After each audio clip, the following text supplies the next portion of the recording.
Na, sziasztok hölgyeim és uraim!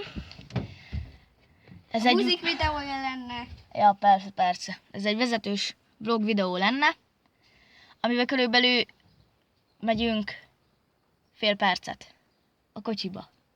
De az a fél perc elég hosszú idő lesz a számomra, mert egy nem normális állat fog kijárni. Úgyhogy csak figyeljétek majd. Ott vagyok a tükörbe. Nem lehetsz benne a videómba. Hát aztán behajtod.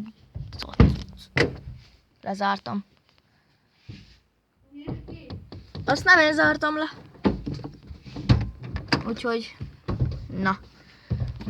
Vágok egyet, aztán mindjárt jön a vezetős rész. Na hát itt lenne az ökörbarátom. De sem ér az autóba. Na. Szóval én előre is be vagyok kötve, mint láthatjátok. Mert már baszakszik a kuplunga. Nem tudja, mi a basz. Hármasba indulunk, jó? Ökörállat. Nekem te hármas hozzá, mert beszorok. Lássuk a műveletet, ahogy beteszi a kulcsot. Ó, már most rossz hangja van az autónak. Ide menő. Jöhetünk. De nem vettek. Ökörállat! Állat! Ökör! Ez nem normális! Ez hülye!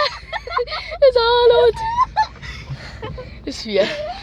Na hát ennyi lett volna. Sziasztok!